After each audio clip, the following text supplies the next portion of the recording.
15분마다 스위치처럼 꺼지는 폭포가 있다고 말하면 믿겠습니까? 아니요. 이것은 매트릭스의 오류가 아닙니다. 전 세계에서 드론이 한때 불가능하다고 여겨졌던 비밀들을 밝혀내고 있습니다. 자세히 알아봅시다. 와이오밍의 에프톤 근처 울창한 자연 속 깊은 곳에는 살아있는 듯 흐르다가 15분마다 멈추는 개천이 있습니다. 이를 주기적 샘이라고 부르며 대다수의 사람들은 들어본 적 없지만 세계에서 가장 희귀한 자연의 경이 중 하나입니다. 에프톤에서 동쪽으로 5마일 떨어진 자그라벨 도로에 위치한 이 주기적 샘은 스위프트 크릭 캐년 안에 자리 잡고 있으며 거칠고 손길이 닿지 않은 와이오밍의 한 구석입니다. 소나무들이 하늘을 찌르듯 자라고 공기는 축축한 흙과 이끼의 신선한 향기로 가득합니다. 여름이 끝나갈 무렵 물의 양이 최고조에 이를 때 하루에 6,500만 갤런이 뿜어져 나옵니다. 이는 100개의 올림픽 수영장을 채울 수 있는 양이며 그 후 사라졌다가 시계처럼 다시 나타납니다. 그러면 이 자연의 신비 뒤에 무엇이 있을까요? 과학자들은 사이폰 효과를 지적합니다. 빨대를 잡고 U자 모양으로 구부린 다음 한쪽 끝을 유리컵의 물에 담그고 다른 쪽 끝에서 빨아들입니다. 그러면 물이 구부러진 부분을 넘어 흐르기 시작합니다. 대략 이런 원리입니다. 지하의 동굴에는 물이 차 있습니다. 이 물이 일정 수준에 도달하면 숨겨진 통로를 통해 쏟아져 나와 절벽에서 떨어지게 됩니다. 물이 다 빠지면 사이클이 리셋됩니다. 간단하죠? 하지만 여기에 놀라운 점은 그 동굴이 아직 아무도 지도화하지 않았다는 것입니다. 여전히 미스터리입니다. 다음에는 600만 년 된 수맥에 대해 알아보겠습니다. 시칠리아의 거칠고 험준한 클레오스 산맥에서 드론이 600만 년 동안 갇혀있던 담수 저수지를 발견했습니다. 지중해가 사라졌던 시절의 유물로 오늘날 우리가 생존하는 방식에 변화를 가져올 수 있는 이야기입니다. 시칠리아의 동남쪽 가장자리에 서 있는 모습을 상상해보세요. 히브레안 산맥은 바위투성이로 거칠고 고요하게 하늘을 향해 뾰족하게 솟아 있습니다. 그 아래 2300피트, 약 700m에서 8200피트, 약 2500m 깊이에는 4.2 입방마일, 약 17.5 세제곱킬로미터 위물이 가라앉아 있어 로크네스를 2번 잠재울 정도입니다. 당시인 메시니안 염수 위기 동안 지중해는 바다가 아니라 짠 소금 사막이었습니다.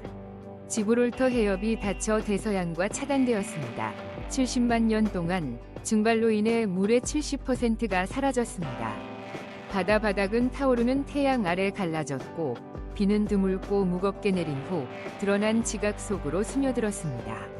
시칠리아에서 그 물은 클레오스 산맥 깊숙이 스며들어 석회암처럼 시간 캡슐에 갇혔습니다. 2023년으로 시간을 앞당겨 보세요. 몰타 대학교의 과학자들은 드론 지도와 유정 데이터를 활용해 그것이 실제임을 증명했습니다. 그들의 연구는 별표 커뮤니케이션즈 어스 인바이런먼트 별표에 게재되었으며 이 대수층의 규모를 17.5 세제곱킬로미터로 추정합니다. 이는 약 4.6조 갤런으로 이탈리아의 2024년 물 통계에 따르면 시칠리아의 500만 명이 몇 년간 사용할 수 있는 양입니다. 세계보건기구는 현재 20억 명이 물 부족에 직면해 있다고 말합니다. 이 발견은 눈에 잘 띄지 않는 게임 체인저입니다. 이 고대의 물로 무엇을 할 건가요? 댓글로 알려주세요. 여러분의 생각이 궁금합니다. 다음으로 우리는 터키의 한 봉우리에 얼어붙은 뇌를 발견하게 되었습니다. 자연이 보존한 것을 믿기 어려울 것입니다. 터키 서부의 마운트 센에서 고고학자들은 놀라운 발견을 하였습니다. 4000년의 세월에도 불구하고 리마커블리 인택트한 청동기 시대에 보존된 뇌입니다. 2010년에 연구자들은 한때 번창했던 청동기 시대 마을인 시이 타마호육 위 고대 유적지를 탐사하는 중 예상치 못한 발견을 했습니다. 드론을 사용해 지역을 지도화하는 과정에서 그들은 잔해의 여러 층 아래에 묻힌 해골 유적을 발견하였고 그 중 하나는 부패를 맡고 있는 뇌를 포함하고 있었습니다. 이 놀라운 보존은 재앙적인 사건의 결과였습니다. 기원전 2000년경 강력한 지진이 이 지역을 강타해 건물이 무너지고 마을이 잔해 아래에 갇히게 되었습니다. 이후 화재가 폐허를 휩쓸며 강한 열과 독특한 화학 반응을 일으켰습니다. 열과 산소 결핍, 그리고 칼륨과 마그네슘이 풍부한 자연 토양 성분의 조합이 뇌 조직 주위에 보호막을 형성하여 수천 년 동안 인택트 상태를 유지하게 도왔습니다. 과학자들은 2023년에 이를 자세히 살펴보았습니다. 이스탄불의 할록대학교 팀이 스캔을 진행하였고 CT 이미지에서는 후두엽의 일부가 여전히 선명하게 남아있음을 보여주었습니다. 터키 문화부의 지원을 받은 그들의 보고서는 이것이 발견된 가장 오래된 뇌 중 하나라고 말하며 대략 4,000년 전으로 추정됩니다. 산산을 떠나 다음 장에서는 잃어버린 언어들의 속삭임이 담긴 고대 도서를 열어볼 것입니다. 이를 놓치고 싶지 않을 것입니다. 이집트 시나이 반도의 깊은 곳, 시나이산 기슭에 자리 잡고 있는 성 카테리나 수도원은 현재 사용 중인 세계에서 가장 오래된 도서관을 숨기고 있습니다. 저와 함께 이곳에 들어가 보세요. 공기는 건조하고 먼지와 시간으로 무겁습니다. 화강암 벽은 36피트 높이까지 솟아있으며 565년에 저스티니안 황제에 의해 지어진 요새를 보호하고 있습니다. 내부에는 3,300개의 필사본이 담긴 선반이 무게를 견디느라 처져 있습니다. 그중 일부는 제국의 흥망성쇠를 목격한 너무 오래된 것들입니다. 160개 이상의 필사본은 팔림푸세스트로 공간이 부족한 수도사들에 의해 지워졌다가 다시 쓰인 페이지들입니다. 그 표면 아래에는 그리스어, 시리아어, 심지어 1000년 동안 아무도 사용하지 않은 코카서스 알바니아어와 같은 잊혀진 언어의 희미한 흔적들이 남아 있습니다. 이것은 부활의 이야기입니다. 한때 그 원래의 단어들, 기도들, 이야기들, 지혜가 지워져 시간을 잃었습니다. 오늘로부터 시간을 앞으로 돌리면 시나이 팔림푸세스트 프로젝트가 모든 것을 바꾸고 있습니다. 스펙트럴 이미징 기술, 즉 고급 기술적인 조명 기법을 사용하여 연구자들은 레이어를 벗겨내어 그 아래에 있는 것을 드러내고 있습니다. 이 도서관은 1460년 동안 중단 없이 운영되어 왔습니다. 유네스코는 그 이후로 이를 세계유산으로 인정합니다. 2024년까지 이 프로젝트는 74개의 팔림푸세스트를 이미징하여 UCLA 디지털 도서관 업데이트에 따르면 10개 언어의 텍스트를 발견했습니다. 학자들은 이것이 그 종류 중 가장 큰 자료라고 말합니다. 4세기에서 12세기 사이의 텍스트들로 다른 곳에서는 찾을 수 없는 것들도 있습니다. 성 카테리나는 그 비밀 중 일부를 드러냈습니다. 그러나 모든 것은 아닙니다. 계속 지켜보세요. 다음에는 무덤이 중력을 거스르는 중국의 동굴로 올라갑니다. 중국 구이저우의 안개 낀 산들에서 드론이 무시무시한 비밀을 드러냈습니다. 세상의 손길이 닿지 않은 절벽에 숨겨진 고대 관들입니다. 왜 저곳에 있을까요? 이 관들이 남긴 것은 무엇일까요? 단일 나무로 조각된 500개 이상의 관들이 석회암 벽에 조용히 부식되고 있습니다. 일부는 100피트 높이에 매달려 있고 다른 것들은 겹겹이 쌓여 있으며 나무 조각 사이로 뼈들이 드러나고 있습니다. 이는 우연이 아닙니다. 지역 주민들은 미야오족과 야오족의 후손으로 수세기 전 전쟁을 피해 조상들이 이 산으로 올라왔다고 전합니다. 그들은 고인을 땅에 묻지 않습니다. 대신 그들은 절벽 위로 관을 옮겼고 일부는 대나무 비계를 사용하고 다른 것들은 위에서 내려보냈습니다. 왜 그렇게 높은 곳에? 한 전설은 그것이 사람들을 하늘과 가깝게 유지했다고 말합니다. 또 다른 전설은 홍수가 원인이라고 주장합니다. 동굴만이 남은 유일한 건조한 장소였던 것입니다. 어쨌든 이는 시간이 잊은 의식으로 누구도 완전히 풀지 못한 수수께끼입니다. 당신은 이것을 하늘 장례식 혹은 홍수 방어로 생각하나요? 댓글을 남겨보세요. 당신의 생각을 듣고 싶습니다. 구이저우성 고고학 연구소의 2024년 보고서에 따르면 구이저우에는 100개 이상의 관 동굴 유적지가 있습니다. 대부분은 명나라 시기로 1600년대에 해당하지만 일부는 1300년 전 당나라 시대에 해당합니다. 한 동굴에는 500개의 관이 있으며 6개의 마을과 리우라는 성씨와 연관되어 있습니다. 구이저우의 계곡들은 그들의 비밀을 철저히 지킵니다. 그렇다면 다음은 무엇일까요? 우리는 보스니아로 향하고 있습니다. 그곳의 언덕은 고대 피라미드일 수도 있고 자연의 큰 속임수일 수도 있습니다. 이것을 꼭 보고 싶어 할 것입니다. 비소코 외곽의 보스니아 소코 근처에 있는 풀밭 언덕들이 큰 논란을 일으켰습니다. 2005년 비밀을 감지한 보스니아계 미국인 세미로스 마나기크는 비사시의 언덕을 가리키며 그건 자연 언덕이 아니다 라고 말했습니다. 그는 이를 태양의 피라미드라고 부르며 높이 720피트로 이집트의 대피라미드를 압도한다고 주장했습니다. 이후 드론이 계곡을 스캔하면서 달, 용, 사랑 등 이름을 가진 5개의 피라미드가 추가로 발견되었으며 이 모두가 지하 깊숙이 뚫린 터널로 연결되어 있다고 합니다. 지역 주민들은 자부심에 찬 표정을 지으며 이는 보스니아가 그동안 알려지지 않았던 광대한 역사를 가지고 있다는 증거라고 말합니다.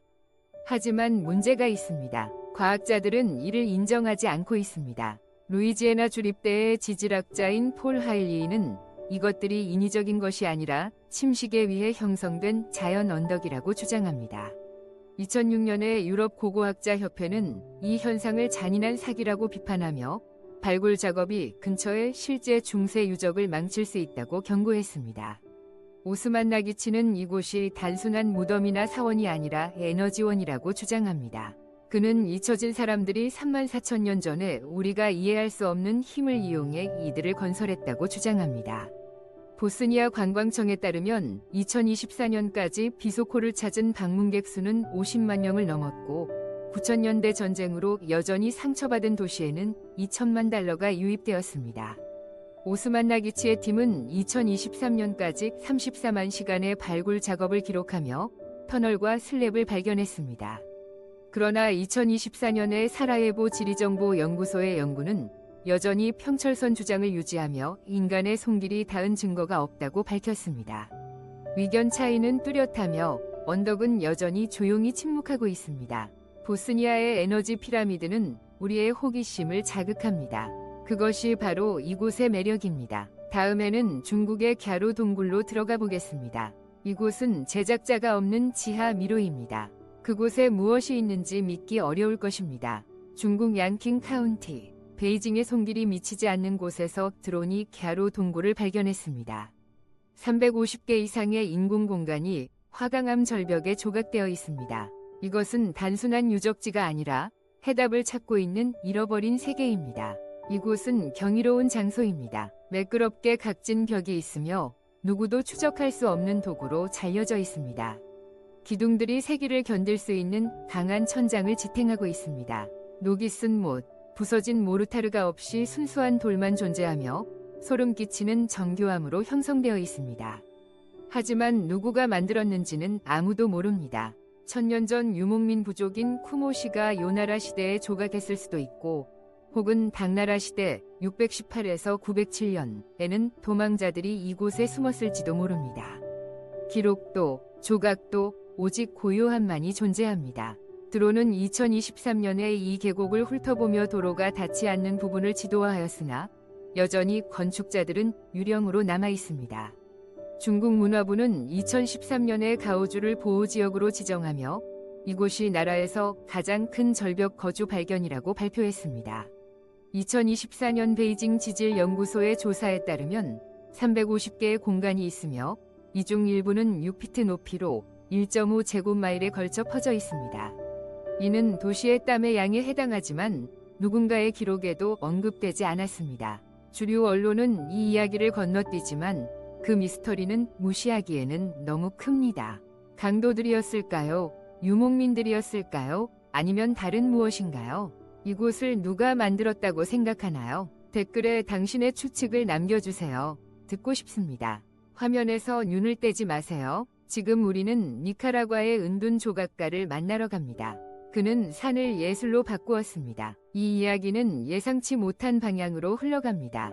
알베르토 구티에레즈를 만나보세요. 그는 니카라과의 은둔 조각가로 외딴 티지 고원에서 홀로 살고 있습니다. 전쟁과 고통에 잃어버린 후 그는 절벽을 조각하며 평화를 찾았습니다. 그의 이야기는 강렬하게 울려 퍼지며 그 속에는 쉽게 보이지 않는 비밀이 숨겨져 있습니다. 알베르토는 항상 이렇게 살지 않았습니다. 1944년에 태어나 출생 증명서도 없이 그는 에스텔레 근처에서 숲을 사랑하는 아이로 자랐습니다. 그러던 중 전쟁이 터졌습니다. 70년대와 80년대의 니카라과는 산디니스타와 콘트라의 혼란 속에 찢겨졌습니다. 그는 가족과 친구, 그리고 희망을 잃었습니다. 33세에 지치고 불안해진 그는 이 언덕으로 도망쳤습니다. 어느 밤, 꿈속에서 형상이 있는 절벽이 그에게 나타났습니다. 그는 도구를 들고 매일 3시간씩 조각을 시작했습니다. 40년이 지난 지금도 그는 계속해서 작업하고 있습니다. 고통은 목적이 되었고 고독은 예술로 변했습니다. 그의 거칠고 안정된 손이 돌을 다루는 모습을 느껴보세요. 각 망치질은 과거에 대한 싸움이자 저항의 외침입니다. 나는 세상의 손을 흔들고 있다. 고 그는 말하며 거친 흰 곱슬머리 아래에서 미소를 지었습니다. 이제 그는 80세로 태양에 그을리고 홀로 살고 있지만 외롭지는 않습니다. 드문 등산객이나 드론 탐험가들이 그를 찾아 이야기 나누며 콜럼버스나 그리스도에 대한 이야기들을 나눕니다. 전쟁은 그를 부수지 못했고 시간도 그렇지 않았습니다. 2024년 니카라과 환경부에 따르면 그의 집인 타이지 에스탄수엘라 보호구역은 23,000에이커에 달합니다. 2023년 에스터리 지역의회에서 실시한 문화조사에 따르면 그의 절벽에는 1,000개 이상의 조각들이 새겨져 있습니다. 다음으로 우리는 스페인에 있는 5,400년 된 무덤을 파헤치는데 집중하고 있습니다. 이곳은 햇빛을 잘 받습니다. 남부 스페인, 안티키라 근처의 한 산, 엘라페나 데 로스 에나모라도스의 그늘 아래 돌방이 기다리고 있습니다. 역사에 이름이 붙기 전인 시대에 지어진 이 구조물은 여름 지점과 완벽하게 정렬되어 있습니다. 드론이 2023년에 이 비밀을 밝혀내어 우리가 알고 있는 과거에 대한 이해를 새롭게 하고 있습니다. 기원전 3400년경에 선사시대 건축가들은 수톤에 달하는 거대한 판석을 옮겨 적절한 위치에 놓았습니다. 그들은 태양의 상승을 추적하며 낮이 가장 긴 여름 지점에 맞춰 두었습니다. 고고학자들은 이를 거석천문학이라고 부르며 돌과 하늘이 하나가 됩니다. 스톤헨지를 생각해 보세요. 그러나 더 오래되고 생생합니다. 무덤의 통로는 그 새벽빛을 물결 모양의 돌로 가둡니다. 신성할지도 마법일지도 모릅니다. 그것은 캘린더이자 재단이며 하나의 미스터리입니다. 숫자는 거짓말을 하지 않습니다. 세비야 대학교가 이끌었던 2023년 발굴 조사에 따르면 1000년간의 묘지에서 세 시대의 인체 유골이 발견되었습니다. 이 유적지는 유럽에서 가장 오래된 거석들이 있는 안티키라의 유네스코 지역의 일부분입니다. 2024년 스페인 유산 업데이트에 따르면 5,400년이 넘도록 이곳은 굳건히 자리를 지키고 있지만 거의 헤드라인을 장식하지 않습니다. 눈을 감고 느껴보세요. 당신은 푸이셴코 배신에서 14,700피트에 서 있습니다. 차가운 바람이 얼굴을 스치며 날카로운 칼처럼 찌릅니다. 공기가 너무 희박해 빨대를 통해 음료를 마시는 것 같습니다. 거칠고 가파른 절벽이 주변에 솟아있으며 서리로 덮여있고 바람이 나무 없이 평온이 있는 지역을 울려 퍼지게 하고 있습니다. 여기는 생존을 위한 장소가 아니지만 12,000년 전에는 수렵 채집민들이 이곳을 고향으로 삼았습니다. 카칸차에 오신 것을 환영합니다. 이곳은 지금까지 발견된 가장 오래된 고산 정착지입니다. 초기 인류는 어떻게 거의 불가능해 보이는 환경에서 적응하고 번영할 수 있었을까요? 그들은 북미에서의 긴 여정을 마치고 남미의 거친 산을 가로지르며 게임을 쫓아왔습니다. 2000년 이내에 그들은 이 높은 분지에 도달했습니다. 그들은 민첩한 낙타과 동물인 비쿠니아를 모았습니다. 희박한 공기와 추운 밤, 그들은 단순히 견뎌낸 것이 아니라 삶을 일구어냈으며 인간의 위지가 가장 힘든 역경도 극복할 수 있음을 증명했습니다. 2023년 커트 레드메이커가 이끄는 메인 대학교 팀은 카칸차의 연대를 12,400년 전으로 측정했다고 과학 저널 보고서에서 밝혔습니다. 해발 4,480m, 거의 3마일 상공에 위치해 있으며 이전의 어떤 고산지대보다 900년 더 오래되었습니다. 드론은 분지를 지도화하며 지상팀이 놓친 도구와 암각화를 발견했습니다. 페루 문화부는 2024년 내 260개의 석기 유물을 기록했으며 무기나 야영 증거로 사용된 스크래퍼 존재를 확인했습니다. 이곳의 산소 농도는 해수면의 60%에 불과합니다. 그럼에도 불구하고 그들은 이곳에 머물렀습니다. 1230세의 이탈리아 팔리노 국립공원의 절벽에 매달린 보스니아 소나무인 이탈루스는 대륙에서 살아남은 가장 오래된 나무입니다. 저와 함께 이탈리아 남부의 산으로 들어가 보세요. 경사면은 급하고 바위투성이이며 들쭉날쭉한 돌라미트의 왕좌가 있습니다. 그곳에는 비틀리고 풍화된 이탈루스가 우뚝 서 있습니다. 그의 왕관은 반쯤 죽어있지만 여전히 강인합니다. 세월의 태양과 폭풍으로 하얗게 희게 변한 줄기 위에 푸르름이 반짝입니다. 거대한 나무는 아니지만 높이 30피트에 이르는 이 나무의 뿌리는 깊숙이 뻗어 있어 789년 AD에 시작된 이야기를 지탱합니다. 이틀리우스, 이털러스는 단순한 목재 그 이상으로 시대의 수호자입니다. 그것에 뒤틀린 가지들은 로마의 마지막 메아리가 저물어가는 모습을 감싸 안았고 중세의 밤이 충돌하는 것을 지켜보았으며 오스만 제국의 바람이 지나가는 것을 느꼈습니다. 갈라진 대지를 앗아간 가뭄과 가지를 얼린 겨울을 견뎌내며 그것은 굴하지 않고 장엄하게 자연의 손에 의해 새겨진 살아있는 시입니다. 그 고운 나무의 중심에 있는 나이테마다 전투, 전염병 및 이친 왕들의 이야기를 담고 있습니다. 천여 개의 여름을 조용히 목격하며 그것은 시간의 기념비로 우뚝 서 있습니다. 2018년 투시아 대학교는 이탈리우스를 1230년 된 나무로 평가하며 생태학 저널에 이를 기록했습니다. 드론은 2017년 이탈리아 최대 국립공원인 폴리노 위 800평방마일 지역에서 이 나무를 발견했다고 2024년 정부 보고서에 기재되어 있습니다. 방사성 탄소로 측정된 그 뿌리는 1075년 된 그리스 소나무보다 한 세기 더 오래 살아남았습니다. 해발 6200피트에서 2000년 이후로 넓게 자라난 새로운 나이테들이 열대 파도가 다른 숲을 질식시키는 것을 무시하며 번성하고 있습니다. 이 고대 소나무는 우리가 알 수 있는 것 이상의 것을 지키고 있습니다. 하지만 다음에는 노르웨이의 봉우리 위에서 얼어붙은 바이킹 검을 쫓을 것입니다. 놓치고 싶지 않을 겁니다. 노르웨이의 와일드 오플란드 카운티에서 한 술록 사냥꾼이 그렇게 했습니다. 2017년 8월 해발 5400피트의 바위에서 1100년 된 검을 뽑아냈습니다. 아야나르 암박, 아야나르 엠박, 레주레, 레주어 위 고산 지역을 걸으며 활을 들고 술록을 노려봅니다. 그가 걷는 중간에 반짝임이 눈에 띄며 금속이 느슨한 돌 사이에 끼어 있습니다. 그는 그것을 힘껏 꺼냅니다. 녹이 철에 달라붙지만 끝은 날카롭게 빛난다. 길이가 3피트, 손잡이는 비어있는 이 검은 900년 경위 바이킹 검으로 그의 심장은 쿵쾅거린다. 이것은 쓰레기가 아닌 보물이다. 어떻게 검이 1100년 동안 야외에서 살아남을 수 있을까? 차고 높은 고도가 시간을 가둔 것일까? 이곳은 대부분의 시간 동안 눈이 땅을 덮고 있어 산소와 썩음을 막고 있다. 검은 화면 위에 놓인 작고 마른 돌들 위에 자리하고 있으며 금속을 먹어버리는 축축한 흙이 아니다.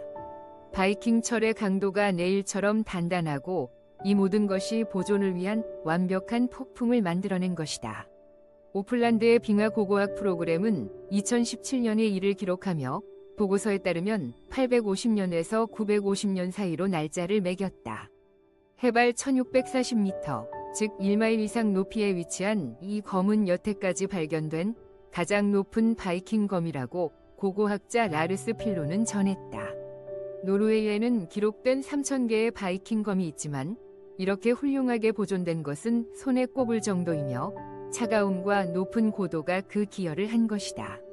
알프스에서 반짝이는 단 하나의 동전이 2000년 묻혀있던 로마의 신비를 열어줄 수 있을까?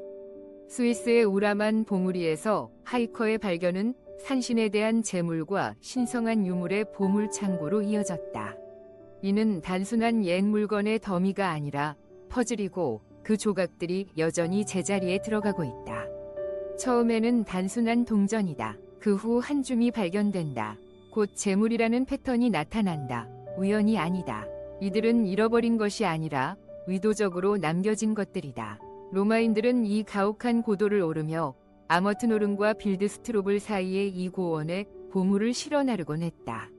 왜? 12마일 떨어진 툰에서는 알프스 여신들을 기리는 신전들이 있다. 여기 높은 곳에서는 봉우리에서 자연적으로 발견되는 결정들이 신성한 무언가를 암시합니다. 아마도 순례일 겁니다. 신들에게 바치는 간청일 수도 있습니다. 각 발견은 신비로운 거인들의 흔적을 남깁니다.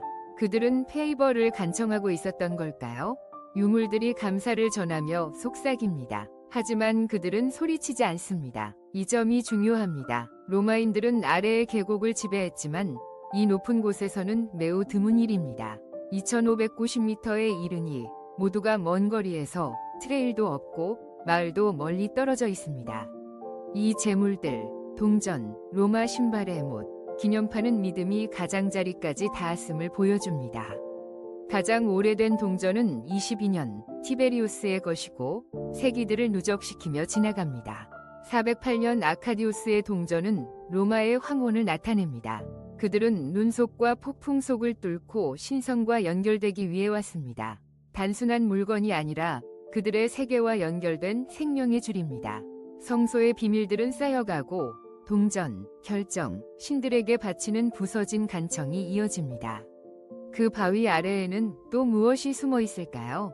다음에는 페루 안데스의 구름 사람들을 추적해 보겠습니다. 이것을 들어보시길 바랍니다. 페루 아마존 안데스에서 차차포야 구름 사람들은 세기가 넘도록 비밀이었던 세계를 만들었습니다.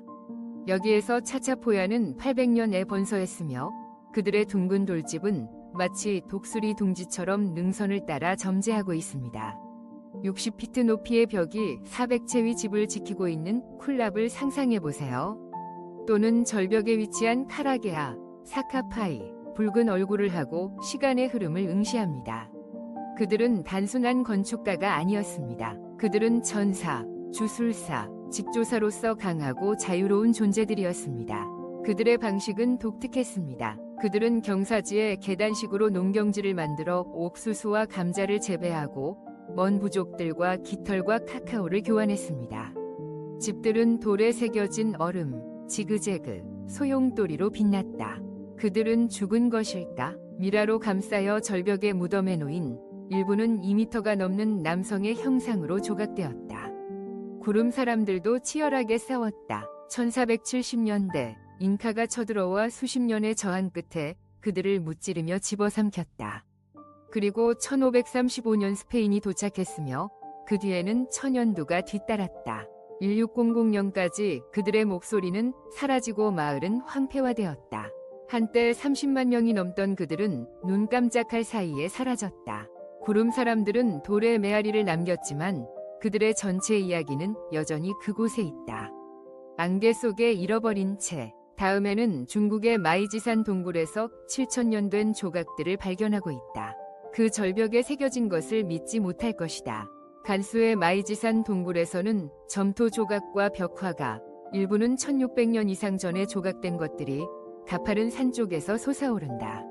안으로 들어가면 단순한 조각상 이상을 보게 될 것이며 시간 그 자체를 볼 것이다. 상상해보라. 너는 마이지산의 150m 높이의 허술한 통로를 따라가고 있다.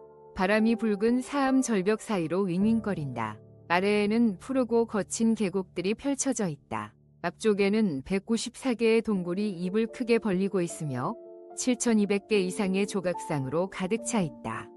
15m 높이의 부처님이 등장하고 그의 점토 얼굴은 차분하며 눈은 평화롭게 반쯤 감겨 있다. 그의 엉뚱한 파도가 흐름의 중간에 얼어붙은 듯하다. 칠해진 붉은색과 금색은 바래졌지만 여전히 강렬하다. 가까이에는 보살이 미소를 지으며 섬세한 손가락으로 연꽃을 감싸고 있다. 각 꽃잎은 너무도 정교하게 조각되어 마치 곧 피어날 것만 같다. 벽에는 춤추는 이들과 천상의 수호자들이 그려진 벽화가 물결치고 있으며 어둠 속에서도 색채가 빛난다. 이들은 단순한 아름다운 조각품이 아닙니다. 이들은 여정을 추적합니다. 시작은 384년의 이디 후진 왕조에서입니다. 불교가 중국에 막 들어오고 이 조각상들은 인도를 떠올리게 하며 뻣뻣하고 키가 크고 초현실적입니다. 시간을 빠르게 건너뛰면 당나라인 600년대 추가됩니다. 인물들은 부드러워지고 둥근 얼굴, 흐르는 옷, 이웃에서 볼 수 있는 미소를 짓고 있습니다. 예술은 지역화되고 신적인 것보다 인간적인 것이 더 강조됩니다. 영성 또한 변화합니다. 초기 동굴들은 헌신의 외침으로 가득 차 있으며 큰 불탑이 순례자들을 압도합니다. 이후에는 작은 조각상들이 모여들며 개인적이고 가까운 느낌을 주며 손으로 만질 수 있는 기도처럼 변합니다. 이는 믿음이 땅에 맞춰 형성되는 이야기이며 점토에 새겨져 있습니다. 2024년까지 간수가의 문화부는 1632개의 조각상을 세웠고 그중 일부는 4인치 남짓, 다른 것들은 50피트에 이르며 12개의 왕조를 아우릅니다. 2023년 중국 유산팀이 수행한 드론 조사에서 1300제곱미터 이상의 벽화가 확인되었습니다. 이는 2014년 유네스코가 세계유산으로 인증한 외진 발견이 아닙니다. 그런데 이곳의 인파는요? 2025년 관광보고서에 따르면 최대 13,000명에 불과하며 다른 명소들이 받는 과대 홍보와는 차원이 다릅니다. 만약 낡은 샌들이 고대 여행자들이 얼음 산봉우리에서 용감하게 겪었던 이야기들을 속삭일 수 있다면 노르웨이의 요투나임 산맥에서 한 고독한 하이커가 바로 그런 것을 발견했습니다. 1700년 된 가죽 유물, 얼음 속에서 녹아내리는 것을 말입니다. 6,600피트 높은 말을 탄 얼음 밑구덩이에 함께 하이킹해 봅시다. 공기는 희박하고 땅은 바위와 눈으로 뒤엉켜 있습니다. 2019년 8월 하이커의 눈에 반짝임이 들어왔습니다. 거칠고 해진 샌들이었고 단단히 꿰매어져 있었습니다. 끈은 없고 단순한 로마 스타일로 잘린 것이며 사이즈 9로 300년의 이디로 날짜가 찍혀 있었습니다. 화려함은 없습니다. 보석도 광채도 없는 다만 밑창이 닳아버린 노동자의 신발 한 켤레가 버려져 있습니다. 이 신발은 자연이 만든 얼어붙은 금고 속에서 1700년을 견뎌왔습니다. 이 샌들은 우리를 더 큰 이야기와 연결시킵니다. 도로와 지도가 있기 훨씬 전 거친 땅을 가로지르는 사람들. 그 시절 노르웨이의 봉우리는 비어있지 않았습니다. 그곳에서의 매 발걸음은 바람과 얼음과의 싸움이었지만 그들은 계속 나아갔습니다. 우연히 발견된 이 소박한 유물은 일상생활 속에 스며든 인간의 끈기를 보여줍니다. 우리의 여정은 여기서 끝나지만 과거는 계속 이야기합니다. 당신이 가장 좋아하는 발견은 무엇인가요? 아래 댓글로 남겨주세요. 탐험을 계속 이어갑시다. 오늘 영상이 마음에 드셨다면 좋아요 버튼을 눌러주시고 채널 구독도 잊지 마세요. 여러분의 응원이 저희에게 큰 의미가 됩니다. 지금 여러분의 화면에 나타나는 영상을 클릭하세요. 이 콘텐츠를 좋아하실 거라고 확신합니다. 다음에 어떤 국가를 채널에서 다루었으면 좋겠는지 아래 댓글로 남겨주세요. 시청해주셔서 정말 감사합니다. 다음 영상에서 또 만나요. 이 멋진 여정에 함께 해주셔서 감사합니다. 댓글에 생각을 남기고 더 많은 콘텐츠를 위해 구독해주시는 것도 잊지 마세요. 곧 뵙겠습니다.